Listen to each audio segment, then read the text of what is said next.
Welcome to DVC Alumni, where every story inspires the next.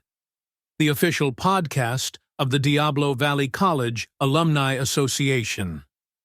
As we celebrate 75 years of DVC's impact on education, careers, and community, we're honored to share the incredible journeys of alumni who've transformed their time on our vibrant campus into meaningful careers, community contributions, and personal success.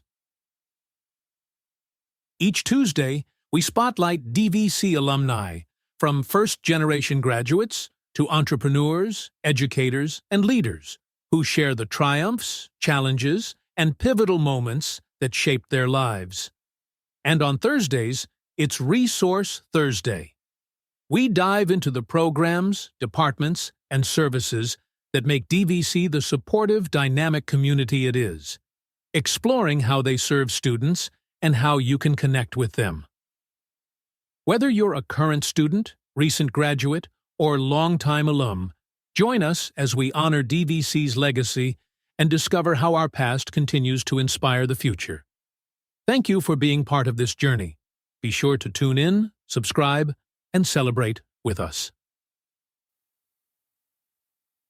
DVC Alumni, where every story inspires the next. And now, join our host, alumni manager, Charlie Daly. And we are live. And why don't you go ahead and introduce yourself? All right, great. Hey, Charlie. My name is Ramiro Ibarra. I'm a program coordinator here at Diablo Valley College for the first year experience program, so FYE and student engagement. Cool. So I know I bumped into you you were going along. I was riding my bike through the campus getting to school, and I saw your T-shirt, and that was what I was like, oh my goodness, we got to talk. And then I find out you're the faculty advisor to one of my favorite clubs, Staff, but yes. Yeah, staff. Sorry, No faculty staff to the Cheese Club, which I'm just like going, oh my god, I love them. And so let's before we get into all that, because that's just like super fun, I want to go back a little bit and just kind of talk about your journey and how you got here. Okay. So where'd you go? Where'd you grow up?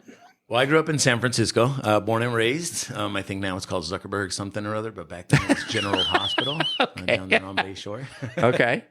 So I grew up in San Francisco, formative years there, elementary school, junior high, and so on. Then moved out to the East Bay for high school in 1993. Where'd you go to high school at? Pittsburgh High School. Oh, okay. So I went to YV way before that. Oh, okay. Ignatia Valley. And so we used to battle it out between Pittsburgh. Our football team in Pittsburgh used to battle. This was before De La Salle was a thing. So yeah. All right. So you probably got a rivalry going with some of my friends. Yeah, probably. All right. So came out here in 93, spent a few years out here. And then did a little bit of moving back and forth. So I went back to, actually spent a few years, not to get too sidetracked, but a little bit of transition. So came out here, spent a few years out here for high school. I ended up actually getting my GED. I was not a studious young man. Mm-hmm. School was probably the furthest thing from what I wanted to spend my days doing. But I think a lot of that has to do with I grew up going to Catholic school. So my mom got us into a Catholic school over there in San Francisco. So I spent 8 years in a very structured environment, kind of first through eighth grade. And when I came out here to the East Bay, my mom continued to work in San Francisco.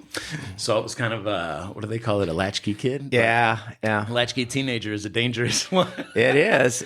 So I had a lot of freedom, and I discovered cutting class, and I did all these things that I thought were so fun and cool. So anyhow, moved back to San Francisco, started working, and that's where I met my ex-wife. So started a family. Did those things, moved out to the peninsula for several years, got involved in real estate, did that for several years. And what did you do in real estate? Well, my first position was as a realtor. Okay. So purchases, sales, and I worked there, Prudential California Realty. Okay. Was the brokerage that I first signed on with, spent a few years there, and then moved over to Remax Pioneer. The broker there had a training program where you could also do mortgages. So I said, I want to learn a little bit more. This will make me a more effective agent. So I went and learned how to do that. Spent a couple of years over there doing a little bit of both, kind of dabbling in both. And coinciding almost with the bubble, my separation and then divorce. So the subsequent divorce could have been smoother for sure. But that happened right around 2008. So everybody kind of knows how 2008 went for real estate. So Yeah.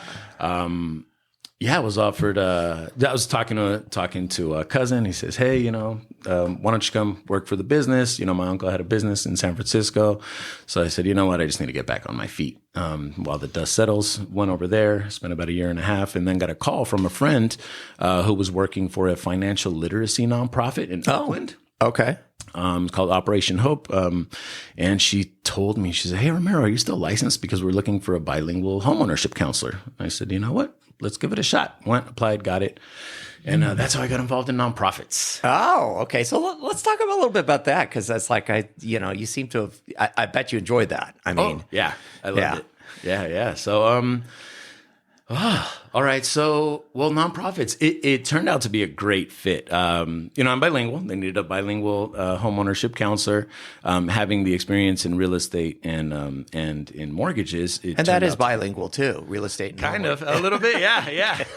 Bad joke. I apologize. Maybe that'll get cut. But it just, no. Hey, but it made me laugh. Well, I know, but it's like, I think about that, and it's like financial literacy is a completely different language. Oh, yeah. Than just pick a different language, whether it's English, Spanish, Portuguese, whatever. And it's just like, it's just like a fourth language. So anyways, go ahead. Sorry. No, it's fine. So no, it's great. And I think the experience that I brought there, was very valuable for folks coming in. So it was in the Fruitvale area. Oh, okay. So there was a lot of need there for folks who were wanting to become homeowners. So the position, my title was financial management consultant, but in practice, really, I was doing a lot of homeownership counseling. Right. So folks would come in and say, "Hey, I want to purchase a home. I heard about these down payment assistance programs." So I used to teach the credit and money management workshops. They were HUD approved, which are a requirement to get down payment assistance. So a lot of the down payment assistance programs have certain requirements, such as homeownership education. And that was one of them. So I would do that. And then people would come for their certificate and they'd say, "Hey, my credit score is not really where it needs to be, or my savings. Can you help me out?" So I did a lot of case management, and I probably, handled about 100 files at a time. So wow. I was working with a lot of clients. I would jokingly ask for a conveyor belt to be installed when we put in our Staples order. Because they were busy days, but it was great. Folks would come in and kind of share what their goals and aspirations were and kind of what their current situation was. And I really just kind of helped package them and kind of coach them. Because essentially what we wanted to do, this nonprofit was partnered and housed inside of a Bank of the West. Mm-hmm. So essentially if somebody would come in and apply for a mortgage, instead of turning them down, they would walk them over to us. Oh, we'd get them ready to go. And then we'd walk them back over. And I'm sure it was part of like their CRA requirements or something along those lines. So CRA requirements, for those that don't know. Community Revitalization Act. Yeah. So the banks, when they give these big donations to folks, a lot of times it's, it's requirements for, regulatory requirements. And I know I used to, when I was a Chamber of Commerce guy, it's like I leaned on those a lot. So perfect. Yeah. So it was a great fit, and I helped so many people who kind of came in and, were kind of hoping, but I don't know if, they call it a dream for a reason, right? Not everyone knows if it's ever going to become a reality. So helping folks turn those dreams to reality was great. I really loved my time there.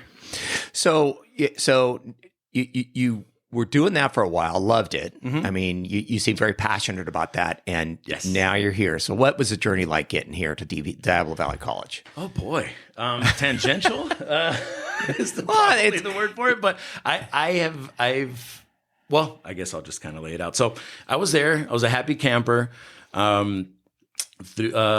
We had a youth financial literacy component. And one day the program manager tells me, "Hey, Ramiro, do you know anyone who works in schools? I want to get out a little bit more in this area and so on." So I said, I know a guy. Let me give him a call. Called this guy up, and he happened to be having lunch down the street. And he is the executive director of the nonprofit I ended up going to work for after this nonprofit. So we reconnected. We hadn't spoken in many years. I went and met him at lunch, and we had this big discussion. He says, "Hey, you know what? We're having we're having an advisory committee meeting next week. Why don't you come by and check it out? We're still around doing good work, because I knew this guy since decades. And I thought, you know what, that'd be nice. So I went. They were having a big event for kids. I think it was like a Dia de los Niños, a Day of the Children event. So I went, hung out, participated in some of their planning meetings, and they slowly reeled me in. I became a member of the advisory committee, did that for about a year, and they called me in for a meeting on a Saturday, which I thought was odd. And essentially, they offered me a position. So that's how they were able to recruit me or kind of pull me away from Operation Hope over there in Oakland. And I went from being essentially a homeownership counselor, moved over to the nonprofit out here in Brentwood, and I was the development and business manager. So I had done some program development at the nonprofit in Oakland, but when I came back over here, it was really like grant writing and and management and things like that. So we'll be calling you, by the way, the foundation will. Hey, you know what? I feel rusty, and I love to. I love to learn, and I think it's a great thing, right? Yeah. So it's especially that's one of the things that I really like about DVC. It feels in little air quotes here non-profity, where it does. It does. Yeah. So, someone told me jokingly when I introduced myself, "Oh yeah, I'm from this nonprofit over here," and they said, "Oh, you're the folks with good intentions." Yeah, that's us. And I kind of feel like this is the environment here, right? The folks with good intentions, we're here to help, we're here to support. And so that's how I ended up making the transition over to Brentwood. And then it was closer to home, it was better family life balance and everything. So I spent a couple of years out there. Funding got a little sticky. So I ended up, I was downsized essentially, and talking to friends, we just had several discussions over some time, and they just said, you know what, you've always been so passionate about cooking. You've always wanted to open your own restaurant. You've been talking about going back to school for years, but as a single parent, I found all that just very challenging and daunting. And I said, how can I do this, right? And because after my divorce in 2008, I was a single dad. So I was always scared to kind of take that chance, or like, how could I trade off, right? Going to work all day and then go to school at night. What's going to happen to my kids, right? So this put me in a unique situation where I felt, let's give it a shot. And I did. I just Googled culinary programs in my area. DVC came up. There was a restaurant management program here, the AS. So I came down, and I had been laid off, like I said, so I was receiving cash aid and all these different things. And I spoke to someone, and they said, you know what, DVC has a CalWORKs office. There's someone down there that you should meet. Her name is Marsha Parada. And I came down, met Marsha, and I want to say that it was really, really by her hand that I even became a student here, because I was nervous. I was scared. The whole imposter syndrome, like, I'm going to be the oldest guy on campus. There are going to be a bunch of like 18-year-olds running around. But she kind of gave me that confidence and that push. And she said, Ramiro, you want to do this? Let's do it. She kind of walked me around, introduced me to everyone.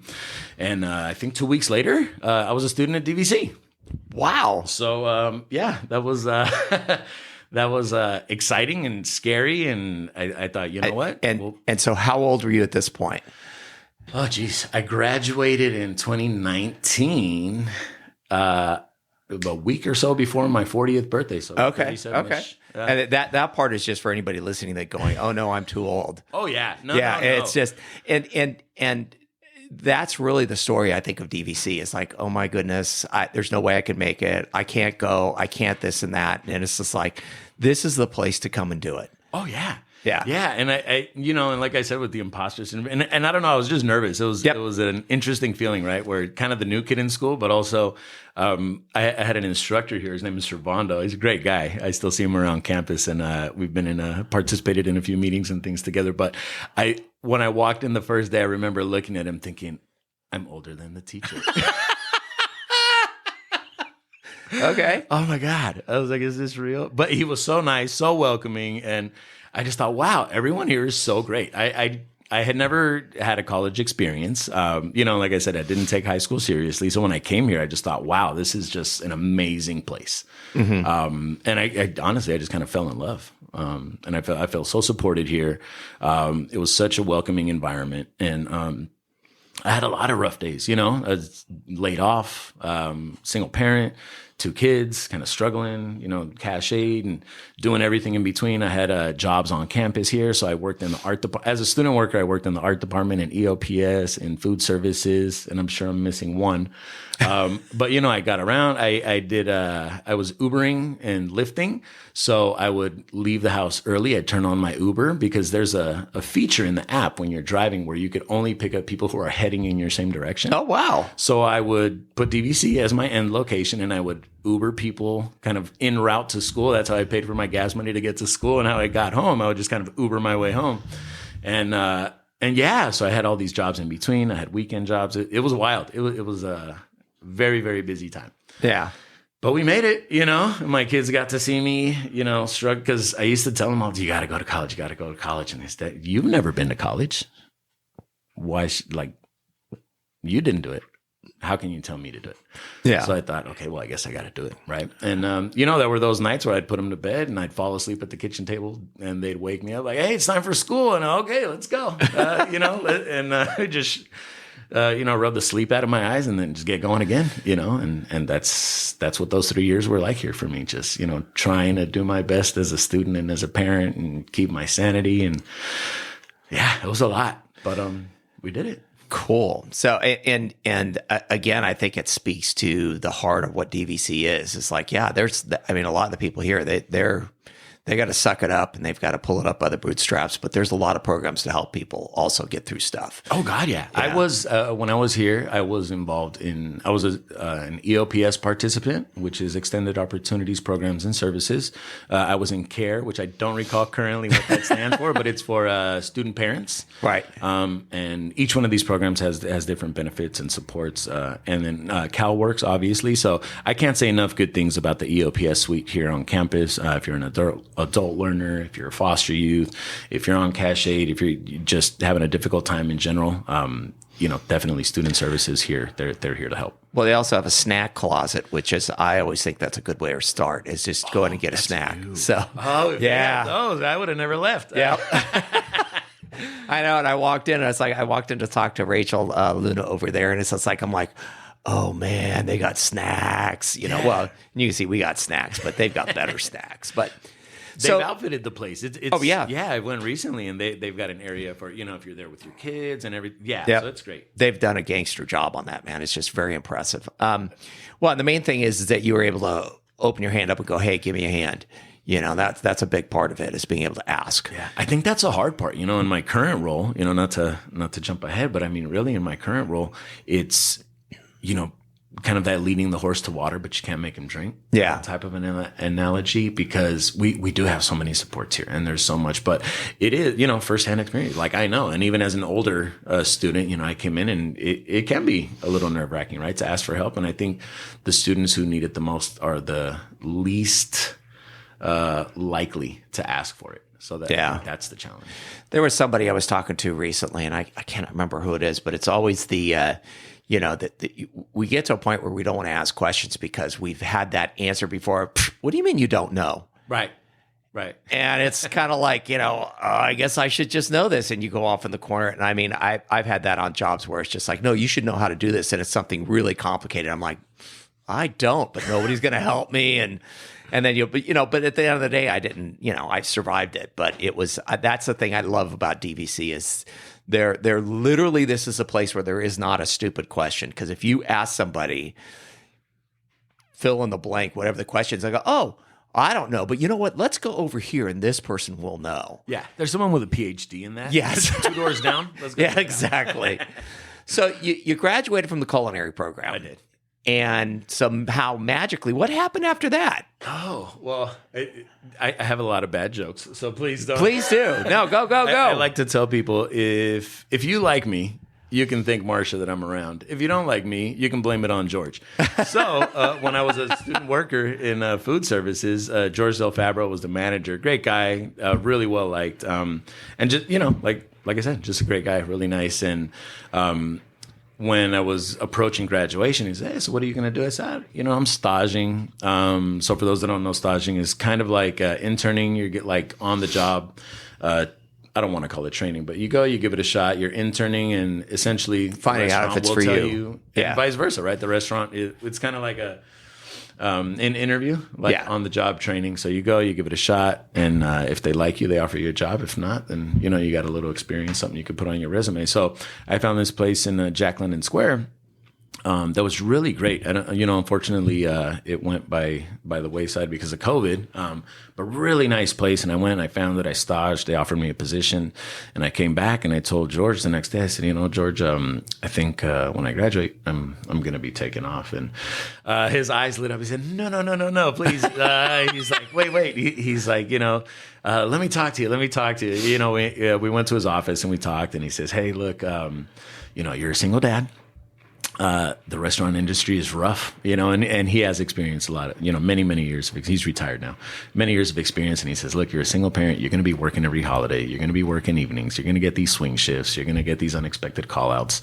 What are you going to do with your kids? He's like, consider working here. At least till your kids get through school, you're going to have the same holidays they have. If they're in school, you're in school. If they're out of school, you're out of school. Minimal weekends, if that. So it would be a much better, I think it'd be a much better situation for you and your family. And, he kind of sold me on the retirement and all these other things. And he says, it's good benefits for your kids and all these things. So essentially, he convinced me to apply for a cook position here. Mm-hmm. And I said, you know what, let's give it a shot, right? I've always, since I became a single parent, I should say, became very adverse to risk. If there's risk involved, nope. Yep. Stability is the number one and only thing that mattered to me. I got to provide some kind of stability for these kids. So I went for the stability. And I said, you know what, fine. I gave this chef thing a shot. I'll still be able to do things on the side. Like I'll get my culinary fix in there. And I took the position.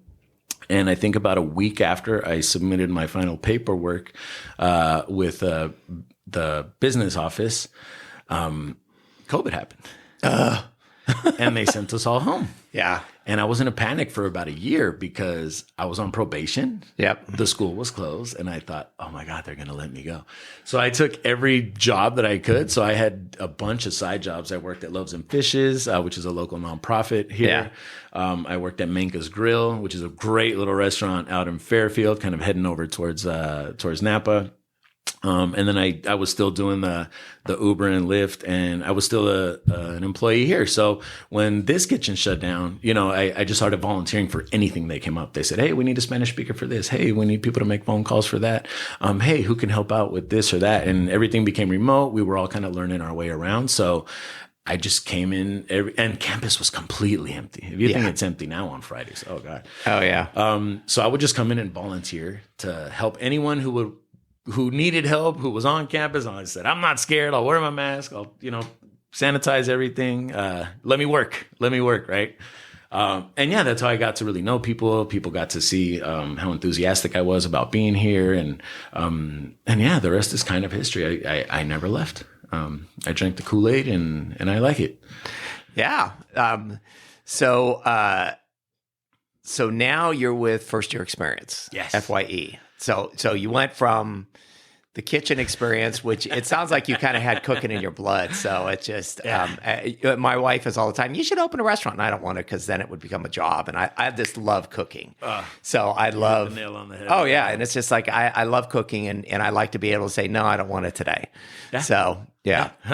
So it's kind of what happened. So, well, anyways, COVID happened, very light duty, to say the least. And I was here and, we ended up all coming back. And, then at the San Ramon campus, they were working on the remodel. They were building out a kitchen over there. So I was a cook here, with interesting, right? Very, very interesting background for a cook. But when that position became available, I applied for it because it was a program coordinator position. And essentially, the person they were looking for was going to launch the cafe and pop-up bookstore at the San Ramon campus. So I applied, I got the job, and that's how I left the Pleasant Hill campus for the San Ramon campus for about 2 years. Mm-hmm. And, the commute was a grind. I live in Pittsburgh, San Ramon. Yeah. It was a rough one. I was leaving home at 5 a.m. I was getting home at, on a good day, 6:30, usually 7, traffic and it was really taking the passion out of it. Like I came to the point where I didn't want to cook. I was eating cereal for dinner, grabbing a burrito here and there, and I just didn't want to look at the kitchen. I didn't want to. It was rough. It was rough to lose that. And then I just started looking at about a year and a half of the commute. The first year I loved it. And then I think it kind of started getting to me because it was really slow. So we were able to do kind of higher level food, which I really liked. But the busier it got, the more it kind of just became a grind. I started kind of reducing the selection and everything. And I just thought, you know what? I think I have more to offer. Let's see what's going on. And all these internal job postings would come up. And I felt like I had so much experience that I wasn't putting to use, because I've shared with you a fraction of my work experience as an adult. But really, I thought there's more to me than this. And I started looking at these job postings, the internal job postings that would come out through the district. And when this position came up, and I was reading through them almost daily, they come out really. And I read this one and I thought, oh, this is it. I like this, but I'm scared, right? I put all this time in. I went to school for this. Like, I've got all this experience. Like, I feel like I'm kind of killing it as a chef here. Like, I could really, really do something. And I just thought, oh, but I don't even want to cook anymore. Like, it's like I'm done.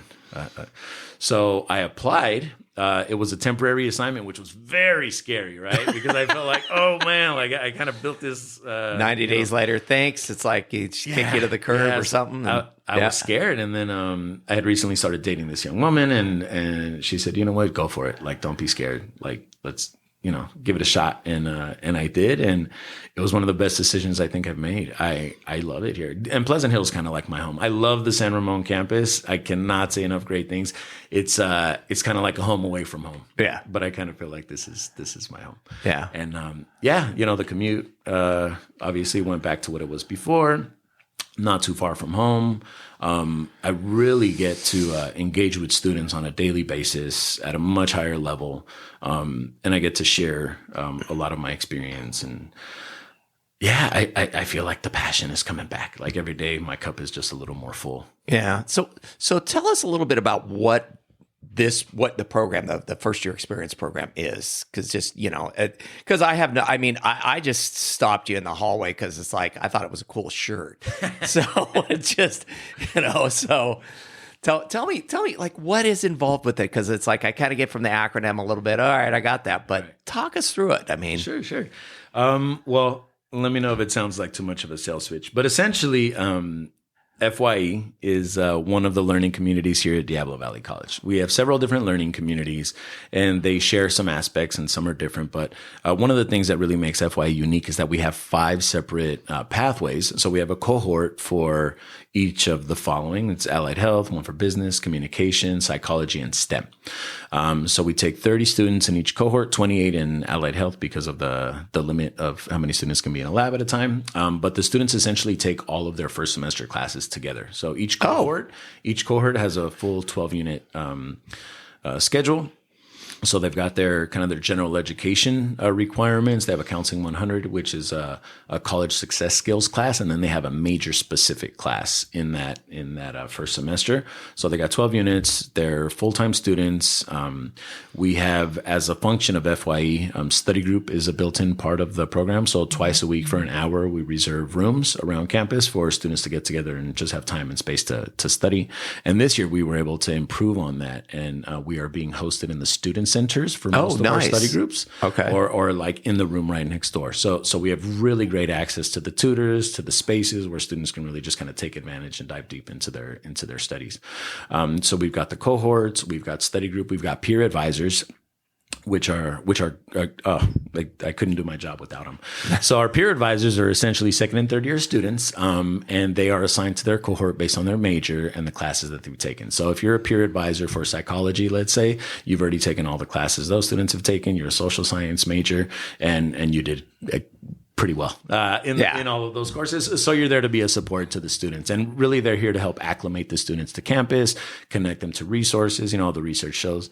And we actually went to the first year experience conference in Seattle earlier this year, which was great. I had no idea FYE and first year experience programs were so widely offered. I had no idea. I thought it was something local. Is this like a national thing or?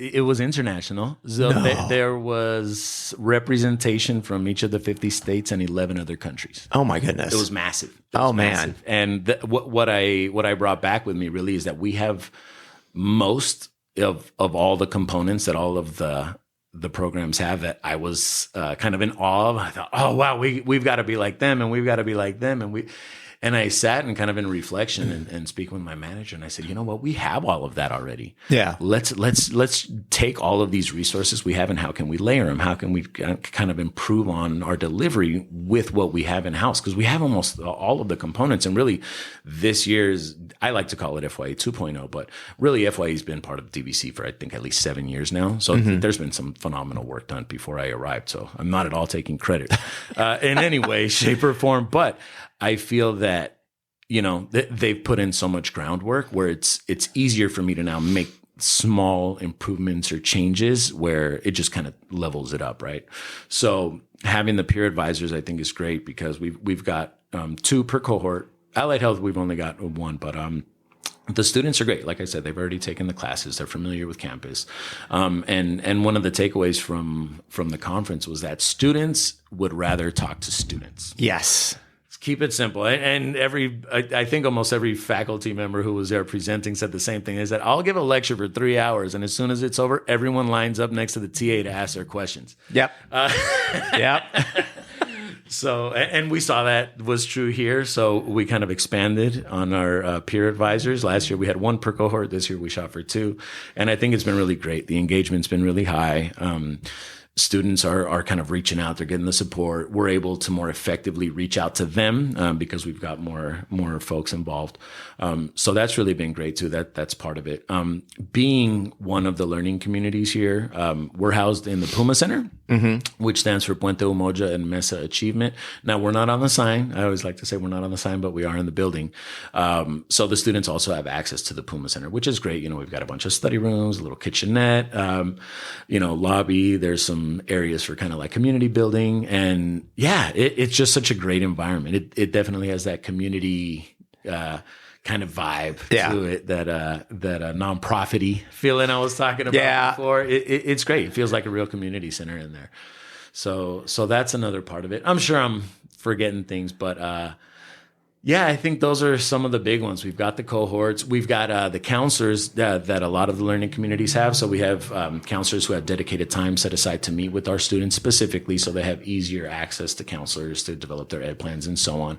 They have access to me also, in addition to the peer advisors. So essentially what I like to tell the students is there should never be a time that you feel lost or alone when you're on campus. It shouldn't happen. It shouldn't be a thing.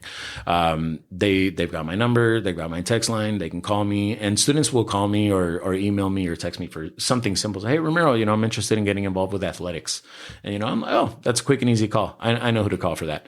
No worries. Let me get you in contact. And then sometimes students have, more serious things going on where, we can refer them again to our other resources because, again, we have so much here. There's no way we can expect for a first year student to come into campus and just be aware. I've been here for a year working, and I still have no idea most of the time. So yeah, it's like, and it was very intimidating being first year. I mean, I wasn't going to school here, but it was like still, and well, actually, I did go to school here back in the 80s. So yeah, it was looked a little different. Way different. And it was, I mean, we were still looking through the catalog and up on the board, paperwork on the board. But I mean, the thing that I find amazing, I mean, obviously you're very passionate about it, and you care a lot about it, which I find very exciting. But it's the thing that I keep looking at is the amount of resources to get people through their schooling is just amazing. Oh yeah. Yeah. And I asked my manager, when we were at the conference, we were kind of debriefing between sessions and whatnot. And I said, why don't we have tutors in FYE? And I'm paraphrasing, but I think she said something along the lines of, do you know how many tutors we have at DVC? We just have to connect them, right? Yes. Putting more, tutors out there is not helping. We have to get the students in contact with the resources. The resources are there.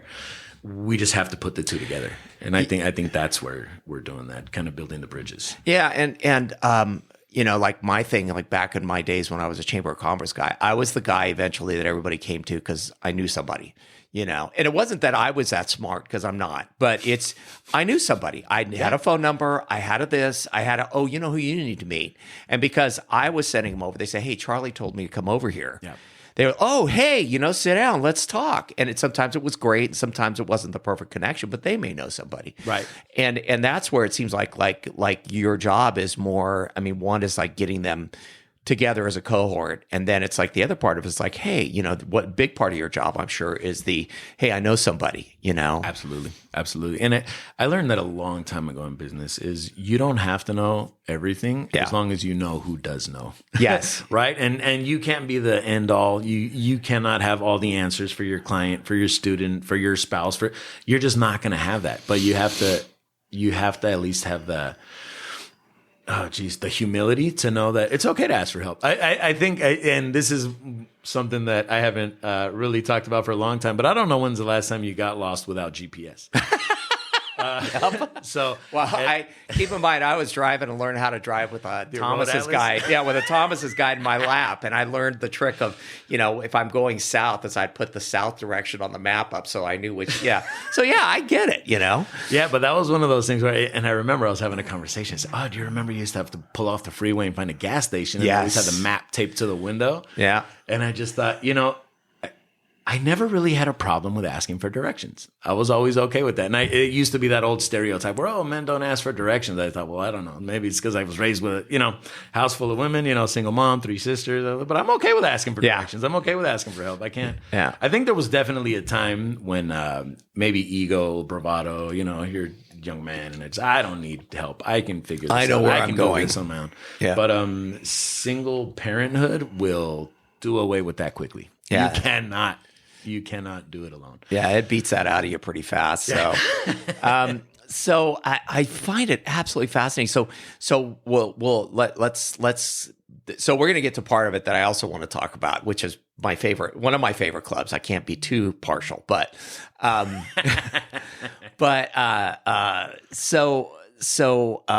do people basically get into FYE? Oh, I'm glad you asked. Yes. So we do a little bit of outreach, but essentially we do informational sessions at the local high schools and so on. Obviously, the website and our marketing department does a really great job with our outreach efforts. So the email blasts, I've been hearing more and more often, even on my phone, these commercials for DVC and all these great things. But a lot of what we do is just general outreach, and we go to the local schools and tell students about our program, what we offer. And one of the things I think students find really attractive about the program is how we have the first semester fully structured. And those, I like to say that the schedules are curated by our counselors because that's, I try to use young terminology, and they curate their playlists and all these things. So I said, we curate your first semester's schedule. And they're like, wow, ooh, nice. Okay. But it's great. I mean, most first year students can't set up that type of schedule for themselves. They're just not aware. And, even on your way out, you may not be able to do it, but their schedules are Monday through Thursday, I believe 9:30 to 2:30 roughly. Mm-hmm. For their classroom time. So they really like that too. So that's an easy way to get students in. They say, oh, I don't have to pick my classes. I don't have to worry about it. Counselors already set this whole thing up for me. So I think that's a real draw also. Okay. And then the supports, but yeah. And then what are there like any requirements? Do they have to have like the grades for it, or they have to have, do they have to be whatever? Eligibility is a key, but our requirements are fairly reasonable. I think, the one thing that I think is a sticking point is, again, since the classes are scheduled, their first schedule is set, they have to be eligible for those classes. Okay. So if you're not eligible for one of the classes in the package, you can't take any of them because the classes are linked. So if you are eligible for maybe 3 out of those 4 classes, but not the 4th, we wouldn't be able to accept you. So you have to be eligible for the program. We ideally are serving first generation students, but that's not a requirement. Ideally, we are serving students who have never been to college, recent high school graduates. But really, eligibility is that main piece. As long as you are eligible for our classes, then I think that's the main part. Okay. And if somebody isn't quite qualified for it, you guys don't just kick them to the curb and say, go away. You get them steered in a direction to be able to make them successful in their. Oh, absolutely. Yeah. Absolutely. Even when students, they come in, if they decide, and I think that's another thing too, right? A lot of students think, hey, well, if I sign up for the psychology cohort, I have to be a psychologist. That's my major. I can't make any changes. And that's really not the case. But yeah, and the other thing is the one-on-one. So I did a one-on-one with everyone that we enrolled in the program. So I have 148 students coming in. So I think I probably did closer to 250 one-on-ones over the summer. So there's a lot of that in there. But yeah, I think students being eligible is the big piece. And then, I think that's it. Is really just, Well, and I know a friend of mine once told me, unless, as far as the sticking to a major, is he said, unless you're going to be an engineer or a doctor, it's like, unless you change your major 2 or 3 times, the education system isn't working on you. Yeah. And that was his thing. And that's true. Both of my daughters who, they changed majors several times, and that's just the nature of what, because as they got experience, they found a better path, they blah, blah, blah, fill in the blank. Yeah. And it's just, I think that's one of the things also that because my oldest kid, when she was getting out of high school, she was having a meltdown because like, what am I going to do? Oh my God, I don't know what, And I had never been to college other than, a semester or 2 here. And, then I went to a trade school, and so we didn't have any advice for her, Yeah. And so it was like, go to DVC. And that was the perfect answer. Yeah. Well, like you said, if someone comes in and maybe they're not a fit for the program, we don't say, oh, well, good luck. Right? Yeah. And I think that's just built in me from my years in nonprofit, where if someone comes to help, my main focus are the students who are enrolled in FYE. But if a student comes to me and asks for help, if I see someone walking around campus and they look lost, I want to stop and help that person. Yeah. Because when I was here lost, somebody stopped and helped me. And it makes you feel good, that someone even cares enough to stop and, hey, do you know how to get to where you're going? Yeah. Right. You're part of our community. So, I'll walk students down to student services. I'll walk them down to the food pantry, whatever you need. If you need something, I mean, we're part of the community. I believe in it. Yeah. We have a lot of people stop here in the foundation office. They have no idea where they're going. And so I've taken many trips around the campus to get them down to the sciences, to, fill in the blank and this and that. And sometimes it's just right up the couple doors down to payroll, but it's just, we're always happy to help but it makes all the difference in the world. Yes, it does. And people remember that, So I'll put some links in the show notes and then also in the LinkedIn article that they'll say this is how you can get a hold of the FYE program. Thank you. I appreciate that. Oh, absolutely. And we do have other learning communities here on campus. So we're going to talk to them. Oh, perfect. Because not yet. You're going to put me in touch with them. So I'm happy to. Yes, I absolutely do. Because again, it's like my whole thing about the Resource Thursday is just that people outside of DVC don't know what happens here. What is Resource Thursday? That's what we're doing here. We're telling the story about the resources that are available here on DVC's campus, And again, it's just like things like, for instance, all the things available to foster kids, all the things available to first-year students, all the things available, a lot of people don't know that all you have to do is ask somebody, walk up, knock on a door, open it up, and ask somebody. It's like, hey, I'm lost. I need some help. And guess what? You'll find somebody that's going to help you, Yeah, absolutely. Yeah. So now we're going to talk about one of my favorite clubs. And it's just, tell me how you got involved with the Cheese Club. I think it's just from being a busybody, to be honest with you. People know me around campus and I think I think it's an advantage is that I was a student here. So I've been here so long, even before I was an employee. So anyhow, I think I was over here in the Puma Center just hanging out, and some students came up to me and said, hey, are you Ramiro? Yeah, what can I do for you? And what was it?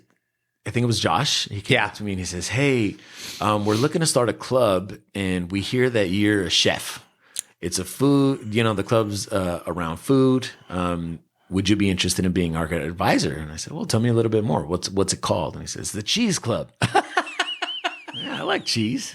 Yep. I think you get one of two responses. I like cheese or I can't eat cheese. Yes. So Yeah. biology restricts it or you want it. True. One of those two. So I said, you know what? Tell me a little bit more. Let me know. And then, they kind of filled me in. And so I was, I was interested for sure. And I thought, you know what? Maybe this little hook will kind of bring my interest, my spark back into the culinary area. Yeah. Right. And I said, hey, charcuterie boards is a nice way to start. Right. Yeah, I can give them a little advice and give them, a little direction. I don't really have to get, into the kitchen too much, but let's give it a shot. And yeah, the guys were great. Josh, Omar, and them, Sina. And now, they've got new students. We have some FYE students that are part of the Cheese Club already, which is great. So yeah, it was fun. They wrote up all their documents. They chartered officially last fall, and so far it's been really great. Having these students organizing these things, it's just such a great leadership opportunity, and they're doing such a great job. It's like kind of like a social gathering, but they do it professionally. They do it well. Yeah. And you've been down there. Yes, I love it. And I've tried to make a point of going every time. I tell everybody about it. And I did a presentation a couple of weeks ago in Baltimore to a whole bunch of community colleges. And it's like I said, hey, here's one of the ways that we've grown our alumni is through the Cheese Club. and people, Cheese Club. But everybody seems really interested because the thing is I love it because it's just a social gathering around cheese. And Josh and Omar, those have done such an amazing job at being, it's super squared away and organized, but not in a way that feels tight, if that makes sense. It does. It's you walk in, it's casual, but they have a system. It's like, here's a line, you got to vote, and you got to be sure to sign in. And it's just super friendly and stuff. And it's just, I would see where a lot of clubs would benefit from the kind of like understanding the atmosphere of that. Yeah. So. Yeah, I really enjoy it, and I wish I could spend more time. I'm often looking for a co-advisor, someone who can maybe, fill in when I can't be around, just to be there for all of the functions, because we hate to limit their ability to gather. So, if they ever, are going to have a function or something I can't be there for, that's why we have co-advisors. But yeah, I'm surprised nobody's wanted to be co-advisor for the Cheese Club. I think honestly, it just probably has to do with like day and time. It's at the end of everyone's workday, and if you have an early start, that could be part of it. And I think a lot of times folks don't know what's involved. If you've ever been on a committee or something, I think folks have the impression that there's going to be all this work that goes along with it. And it's minimal. You're there to support the students. It's a great way to interact with students. I was just down there. A student taught me how to play chess, 2 weeks ago? Yeah, that was last week or the... Yeah. Well, it was the meeting before the last one. Yeah. Because they had the chess club there. Oh, so that kind of inspired me. So there was a student there that I ran into later and says, hey, we should play chess. And I said, if you're willing to teach me, I'm happy to. And the student was teaching me the basic moves and so on. So at our last Cheese Club meeting, I was sitting at a table, and coincidentally, there was a chessboard there, and the student walked by and says, hey, you want to play? It said the same thing. Hey, if you don't mind teaching me. And he says, well, nah, I'm all right, thanks. And I said, all right. And he wandered around the table trying to find somebody that would play him, and nobody was taking his offer. So I said, hey, he came back around. And I said, hey, why don't you see how fast you can beat me? If you think you're good, I'll try to put up a good fight. See how fast you can beat me. He says, all right, let's give it a shot. And I surprisingly held my own. I think I did I didn't win, but it was fun. It was so much fun. And I wouldn't have had that interaction with the student otherwise, So I think any opportunity we have that we can interact with students is just a good one, right? I think that student will be much more likely to, if they see me around campus and need something, will ask me for help than if that hadn't have happened. Yeah. So... yeah, I think that's part of it. So, so tell me what you love most about what you do now. I think right now what's coming to mind is I love the fact that I can't put my finger on it. I enjoy most, if not all, aspects of what I do here on campus. I'm also on the budget committee, which is a great thing. I love being involved. I love learning more about the campus, how things are working behind the scenes and everything. So I really do enjoy that time as well. But I think probably what I enjoy in most of my work days is when I have the opportunity to take lunch in our lobby and I just kind of hang out with the students. So it's fun, casual conversation. I feel like their energy keeps me young. One of them told me the other day, say, "Hey, Ramiro, you have young energy." And I was like, "I get it from you guys."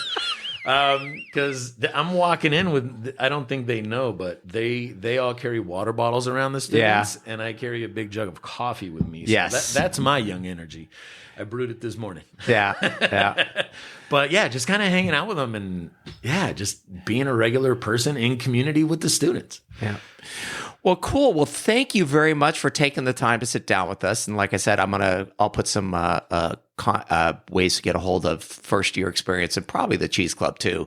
Because again, it's like, I love the casual nature of it, but yeah, it's like, it's really fun. And I'm sure we're going to find a lot of fun stuff to work together on, because we talked about doing an alumni thing in the spring with the Cheese Club, and maybe we can get some FYE students also there for that experience, because it's like, then they can see people, because maybe we can bring in a 40 or 50 past alum that, have been out of school for a while, and they can come back and meet those folks and see what their experience was. So this is how we find our mentors, right? And even inspiration, right? You're a first year student. Oh, what's this really going to be like? Oh, that's what it's like on the other end. Yep. And I think they're going to be really surprised by some of the people that we have. I mean, we had Friday night, we had our Dan Brown thing, where it's like, this is a guy that's now a fairly famous author, and he chats with George Clooney on a regular basis. So it's like, I don't know about you, but that ain't happening for me in the near future. So 6 points of separation. We'll all get there. Yep. Shaking of hands. All right. Well, thank you for taking the time, and you have a great day. All right. Thanks for having me, Charlie. You bet. Thank you for tuning in to DVC Alumni, where every story inspires the next.